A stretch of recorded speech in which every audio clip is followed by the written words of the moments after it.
Siyempre, ang labor, imbes ibang bansa maginabang, yung Filipino people ang maginabang. Yes. Karoon economic cycle yan. So, isa rin sa point sa DE na kung localize ang product mo is another 20% yung marking na ano mo, yung grade. So, kung maganda performance mo, kagaya itong mga ginagawa namin, maganda performance, pag hindi ka local ay negative 20 ka. So, imbis 30 halos, magiging 80 or 70 plus ka na lang. So, yan talaga ang drive natin yan na magkaroon talaga dito na lang na localized product na. Okay. Isang tanong pa po kay Jun, bago ko ibigay sa ating mga kaibigan sa media na nandito ngayon. I really don't know kung how many players kayo sa bansa. How many players? I don't know. What if naman kung halimbawa ito presyo nyo tapos may yung internal competition, ano naman po yung kaya tinatanong ko lang ito dahil na siyempre we're dealing with the helpless farmers, di ba? Maliliit lang yan. So ano kayang approaches nyo naman, halimbawa yung kalaban nyo, kung meron man, ihilahin pababa, baka mag-suffer naman ang quality po nun. Yan ay magandang katanungan. Sa mga local, iilan lang po kami, nabibilang po sa daliri ng kamay. At saka yung production nila, hindi ganun kalaki, hindi kasing laki nun sa amin, kaya po Philippines. Kasi ngayon sa amin, laging overcapacity kasi hindi naman, ang ano na, sobrang laki. Kasi naman, napakaliit lang ng 1 kilo lang ang kailangan sa 1 hektarya. Kumpara doon sa chemicals na 300 kilos, may NPK pa, may urea. So talagang hindi naman kaya i-produce yun ng isang maliit na factory. So yung factory namin, hindi rin naman tama lang yung laki para doon sa requirement. Pero dahil nga sobra-sobra, kailangan i-export namin sa ibang bansa. So, pero ayoko naman nun, makikinabang pa ibang bansa. No? So ngayon walang export? Wala pa. Pero nire-register ko na po sa ibang bansa. Kaya lang ang... Anong bansa po ito? Tinitingnan ko yung Vietnam, Thailand, Indonesia, yun yung malalaki na malapit. Baka kaya rin ng Bangladesh. Yun nga, sinasabi ko yung sa China, yung problema, madali nilang kopya. Yun ang... Baka bumili lang ng ilang sako tapos ano? Hindi, nanakawin nila mismo doon sa planta. Kasi mga Chinese ano rin yung ano mo, di ba? Hindi, yung po sa katotohanan, yun ang lesson ng mga American companies na pumunta doon. Napaso sila. Nagpatayo sila ng planta doon, nagaya. Tapos sandali lang, sinara na nila kasi ginawa rin doon. So yun talaga, yung intellectual property sa China, medyo, kaya nga puro made in China, yung rubber shoes natin, no? Yun ang reality, competition. May katanong na pa eh.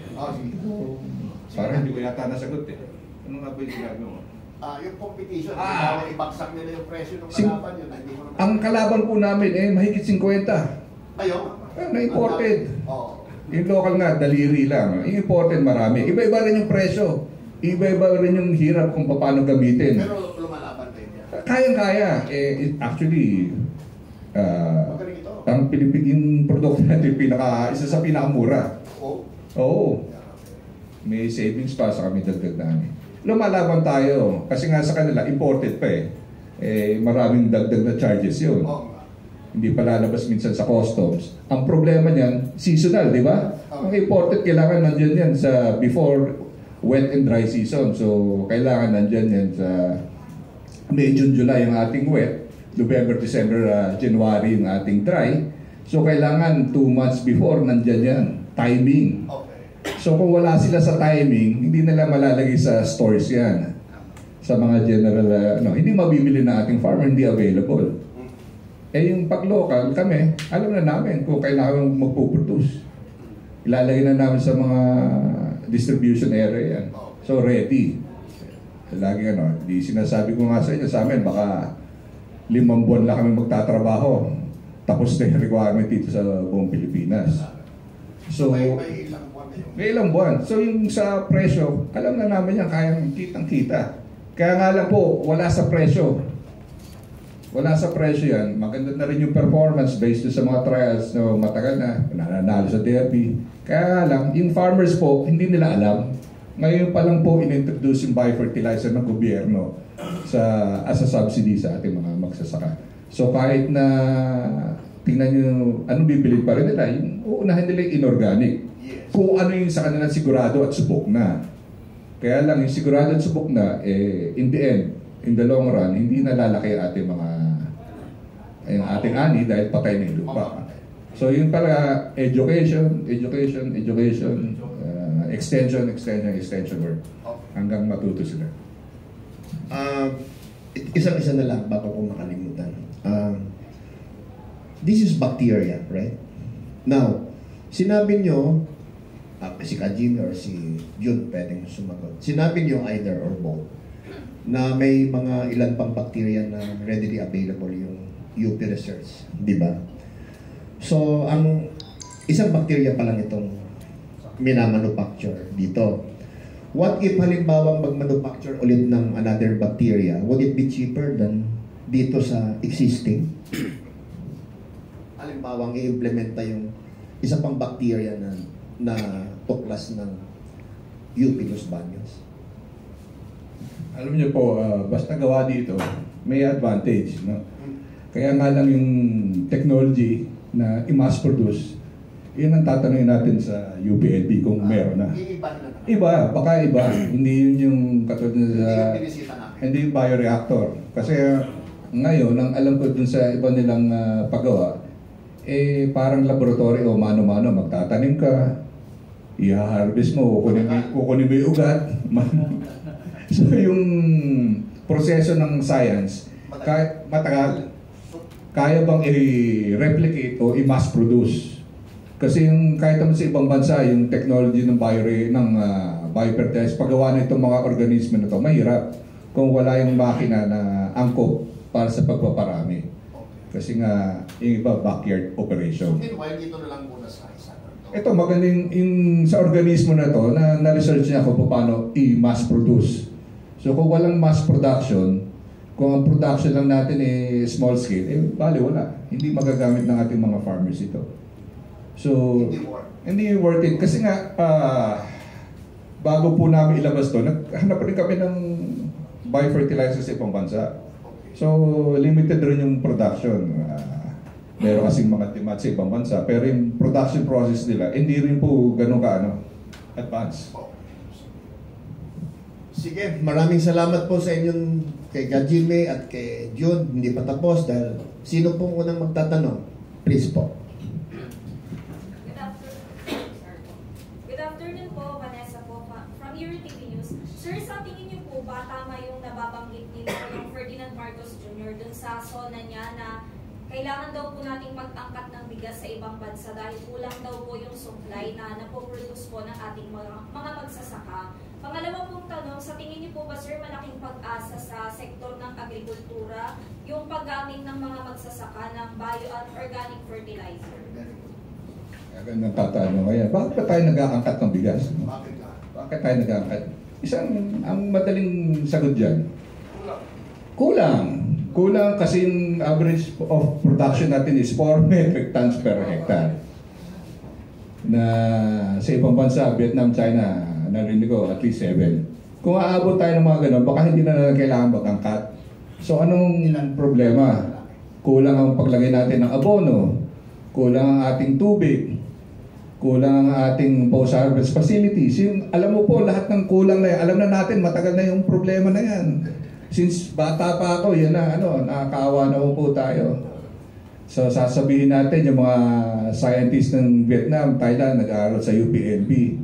At hindi, sa katotohanan, nag-aaral nga sila, pero yung nag-aaral na yun, mga 30 years ago na sila nag-aaral. Higit na nalampasan na nila yung ating tinuro. Kasi nga, meron silang political will at organize sila. Tayo po, alam na natin lahat ng solusyon. Action na, kailangan ng action. Classmate pa siguro ni Dr. Oo, classmate pa ng tatay ko. Yung problema, problema pa rin hanggang ngayon. Tapos sasabihin ko sa anak ko, yung pa rin ang problema after 20 years, 30 years, para wala tayong nagawa. Para tayo wala nagawa. Pero tama yun.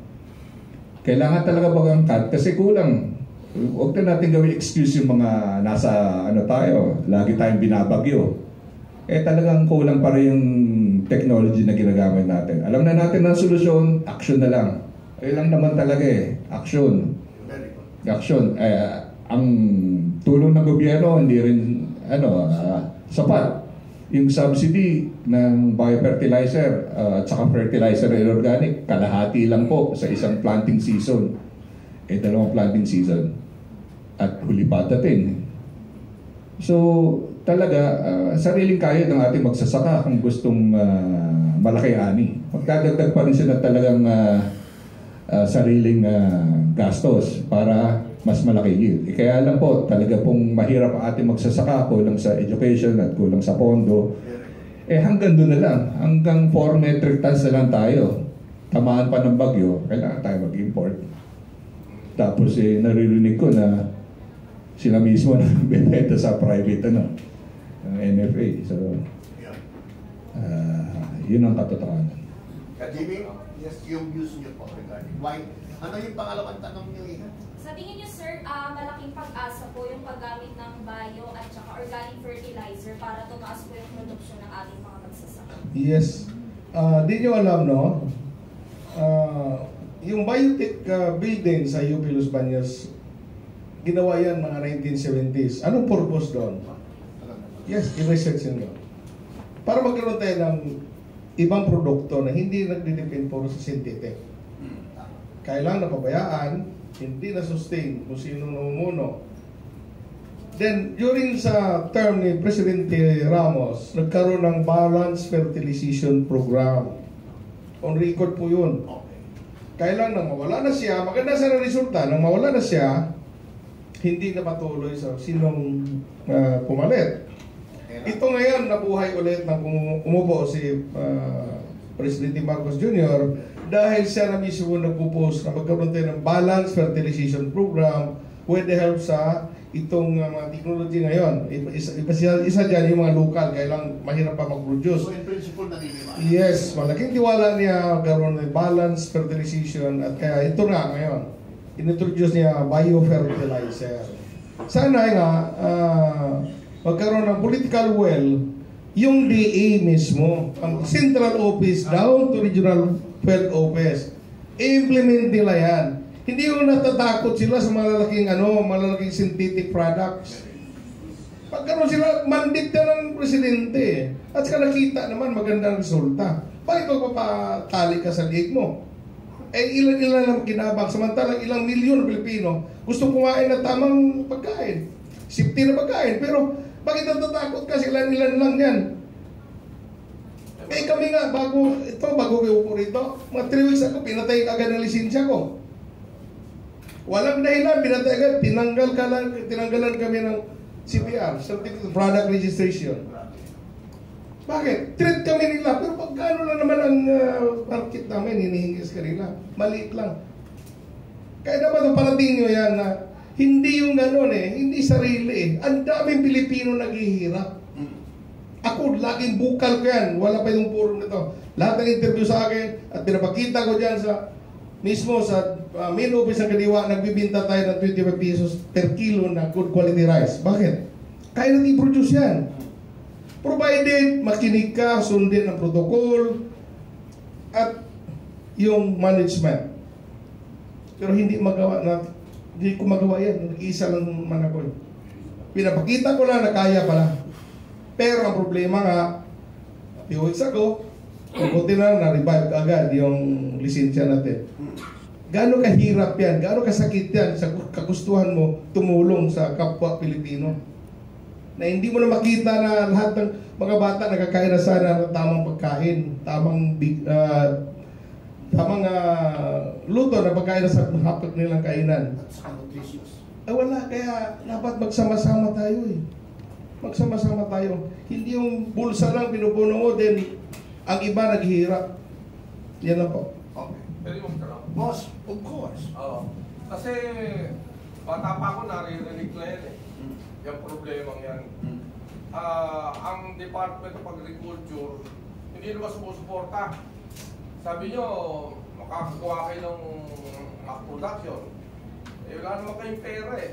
Mas mayaman yung gumagawa ng chemicals. Mas malaki natatanggap talaga yung mga ano doon. Dami walang yaron. Oo. Eh, paano gagawin natin? Hindi pa tayo pwedeng magkaroon ng massive campaign para sa education. Halimbawa, kay Charlie Mendoza. Pagka nag-o-online yan, nationwide. Oo, si Katsan pala. Oo. Eh, kami, nasa radyo, minsan, pag hindi kami naka-online, limited din ang area namin, ang nare-reach namin. Kung tayo honest eh. Yes. No. Eh, bakit hindi natin maging massive ang campaign para sa education? Kasi, sa totoo lang, pagka ganito lang ganito, ilalapit mo sa... Ang dami mo lang nga sa Department of Agriculture.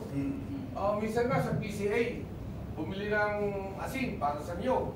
Nung matanggap yung komisyon eh, mga tarantado, hindi diniliver sa magsasaka yung ano eh, yung asin. Basta nakuha na lang nila pera nila. Ganun din sa chemicals. Gusto nila importation dahil kumikita sila dyan.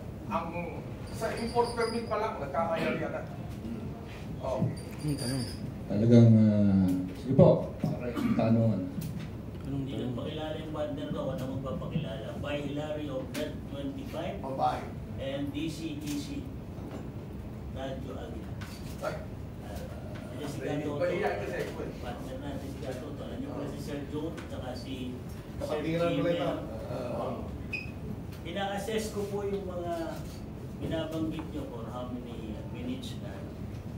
So, kung papayagan ako ni Sir John, yung kanyang mga siniwalat niya, siguro, ilang panahon mo na sinasabi yan ang solusyon for our food security. Pero ang problema, binabanggit mo dito, ang kakulangan dito yung education at saka yung implementation. Ako sa punto yun. Si Sir Jimmy naman, same solusyon yung mga binabanggit ninyo for our food security. Ang problema naman, political will. At tapos po ay mandato ng Pangulo. So kayong dalawa, pwede kayo sumagot sa tanong natin ngayon, no? Please. Paano magkakaroon ng mandato ang Presidente para pakinggan yung sinasabi ninyo kung hindi po niya alam, hindi nakarating sa kanya? Meron ba kayong ginawa na formal na pagpapahayag sa kanya na ito po solusyon sa pribadong sektor, ito po kami nire-recommenda for our food security? Yung isang yun, nakarating po ba sa kanya? Another one is the political will. Alam naman natin itong sistema ng gobyerno, pag walang pondo, gano'n mang kaganda ang iyong solusyon, eh hindi magsisaka ito para. Kailangan ba ng batas para po yan ay ma-implement? So yung pong dalawang mga tanong na yan. Anong tanong muna? Unang tanong. Sige. Please. Ang unang tanong ay kung nakarating ba sa kanya. On records, 2022, after sa 2 years namin tuloy-tuloy na fertilizer derby sa PhilRice, main complex ng Science City Muñoz. In 2 years, nadaan na namin yung baha, na bagyo, pesticido na umatake. Napakita pa rin natin ang napakagandang resulta. Hindi lang ito isang cropping, kung hindi buong 2 years na cycle na yan. Yung matanggap na namin ang report, galing mismo sa mga doktor sa PhilRice, sabi ko ito ng pagkataon na maibsan yung kagutuman ng mga Pilipino, lalong-lalo na dito sa Metro Manila. So, right there and then, gumawa ko ng letter, address mismo kay Presidente, na, Mr. President, yung pangako mo na 20 pesos na bigas, malapit na tayo dahil itong protocol namin ginagamit. Maliit ang gastos, mataas ang amin. After 5 days, may sumagot sa akin, tao niya, ini-endorse ako doon sa isang undersecretary. 4 months akong nagpapalo up. Wala akong narinig na sagot. So, ang ginawa ko, sumulat ko ulit. Sinisi ko na yung undersecretary niya. Wala pa rin. Pangatlong sulat, inadis ko naman, sinisi ko naman ang executive secretary.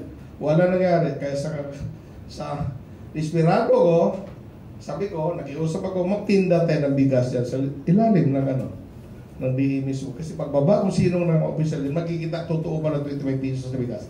So 6 months tayong nagbinta dyan. Every day, except Sunday, Monday, Saturday, Sunday. Pinipilahan yan, makita sa nila. Gaano kahirap sa mga taong ordinaryo, pumipila mag-umpisa alas 2 madaling araw, makabili lang ng murang bigas. Tinatalian pa nila ng nakakandado pa yung upuan para hindi mapalitan.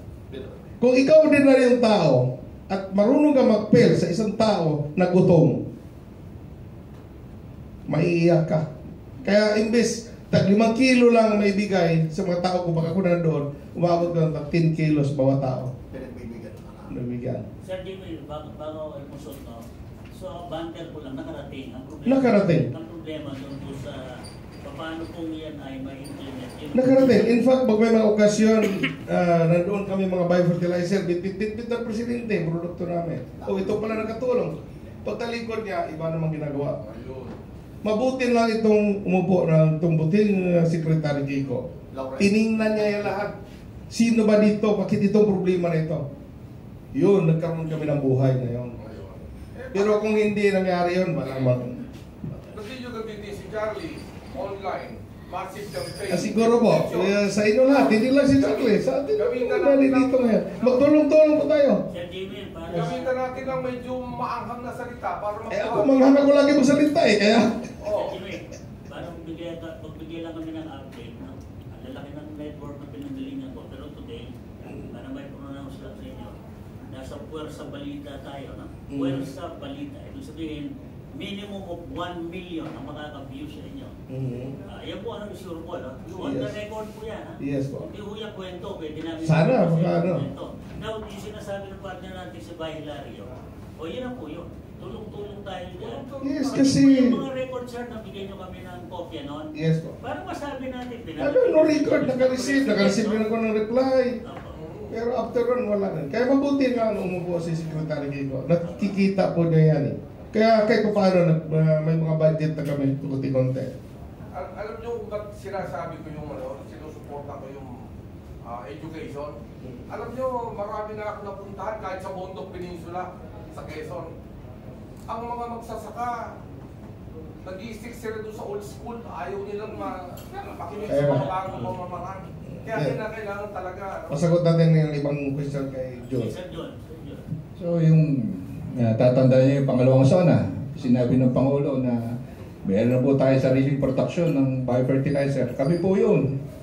So last year pa, alam niya na mayroong planta, mayroong standing invitation to inaugurate yung planta. Hanggang ngayon, meron pa rin invitation to inaugurate yung plant na receipt ng Office of the President, may stamp kung kani-kanino na dumaan yung sulat na yun. Sa katunayan, yung company namin, we're willing to donate 500 metric tons for free para sa Filipino farmers, kasama po ng aming technical staff para turuan yung Filipino farmers kung paano gamitin yung produkto. As a sign na successful yung commercialization nitong DA-UPLP product na BioN na available na po. I-donate na lang po namin, tapos na po yung yung wet season. So sa dry season na tama-tama yan. Kasi kahit ngayon, kaya na mag-donate, pero hindi na magagamit. Tapos na yung planting hanggang July lang eh. So imagine nyo na yung bidding ngayon, nagbibidding pa rin. Paano magbibidding? July na. So lahat ng na-award, November, December, January na gaya. Huli. Laging huli. Laging huli yung gobyerno. Laging huli yung procurement. Kasi, sa katunayan yan. Pero, alam na natin yan. Pero paano natin malalampasan yan? Di ba? Kahit sinong tao o matinong tao na administrator na ilalagay nyo, nakita nyo man, sila pa yung kakasuhan, sisiraan. So, lahat ng matitino, ayaw na magtrabaho sa gobyerno. So, kasi kahit anong ideya mo, kakainin ka ng sistema. So, paano natin maiiba yung sistema? Nasa atin na po yun sa kultura natin. Kailangan tayo lumaban. May magsalita. Kaya lang, yung nagsasalita dito, kinukulong eh. Si Losada ba yun? Oo, kayo, yun nga, di ba? We are willing to give 500 metric tons. Gaano po karami yun? 500,000 hectares. Ilan naman po yung hektare ng ating rice? 2.5 million hectares lang. So, ang problema niya, may mga masasagasaan. So, sa amin naman, kahit naman hindi bultuhan, container lang kasi mahirap rin pamigay yun eh. Kung ibibigay mo ng buuan niya, walang tatanggap. Even yung farmers, ayaw nilang gamitin. Takot kasi hindi nila alam. So sa amin, kaya na i-draw yun hanggang maubos yung 500 tons. Kung sino man na mamibigay, DA o Office of the President. Ang problema, gagawin nila sa politika to, lalagay pa nila ng sticker, yung namuka sa election next year. Okay lang. Kasi at least sana ipamigay nila sa farmers. Kasi ang experience namin hanggang ngayon, ng panahon ni Dr. Dar, saka ni Undersecretary Leo, Leo Sebastian, nagkaroon rin ng programa ng pamigay ng biofertilizer. 2022 yun, 2024 nag-deliver kami. Nandun pa rin yung stock sa bodega ng 2022. Siyempre, isa pa sa katunayan yun, kung talagang lumalabas sa mga warehouse ng mga regions. Pero yung iba, hindi naman lahat ha. Pero in experience, non-deliveries hanggang ngayon, ganoon pa rin. Pero ayokong maganda yung mga programa. Mahirap magbigay ng mga specifics saka mag-intriga kasi baka mawala pa. Ayaw natin i-rocking boat. Kailangan natin, we have to, huwag naman say, join the system. Hindi naman ganoon. Kailangan natin pagbigyan yung talaga makakatulong sa ating mga farmers. Mahirap, no? Yun ang katotohanan. Lahat ng mga matitino, hindi makatagal sa gobyerno. So, it's 11 past 11 po at saka dyan na po nagtatapos ang ating puntahan ngayong araw ng Miyerkules. And after this, feel free to interview them. And then we have prepared some food for us para magsalo-salo tayo. Maraming salamat sa mga kapatid na mamamahayag, Philippine media, mga vloggers, at saka of course, maraming salamat din kay Mr. Jun Labadan. Hindi pa doktor, no? Hindi na. Saka of course, ating kaibigan kay Jimmy Bistar. Maraming salamat, magandang tanghali, hanggang sa muli. Okay, thank you.